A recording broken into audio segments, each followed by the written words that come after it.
உலகம் யாவையும் தாமுடவாக்கலும் நிலைவிருத்தலும் நீக்கலும் நீங்களா அழகிலா விளையாட்டுடையார் அவர் தலைவர் அன்னவருக்கே சரணாங்களே.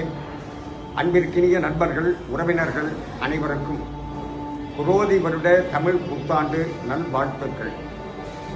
சிங்கப்பூரில் சிராங்குன் ரோடில் அமைந்திருக்கக்கூடிய சீனிவாச பெருமாள் கோவில், அங்கு இருக்கக்கூடிய தாயார் சன்னதியிலிருந்து உங்களுக்காக பிரார்த்தனை செய்து இந்த வாழ்த்துக்களை அடியேன் தெரிவித்துக் கொள்கின்றேன்.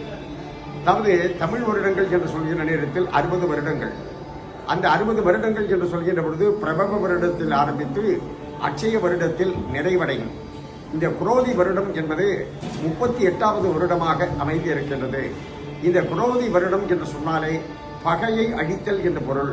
நமக்கு இருக்கக்கூடிய பகையை அழித்து வாழ்க்கையில் வளப்பத்தை தரும், எல்லா வகையிலும் ஏற்றத்தை தரும் ஆண்டாக இந்த ஆண்டு அமைய வேண்டும் என்று ஸ்ரீ பத்மாவதி தாயாருடைய திருவடி தாமரைகளில்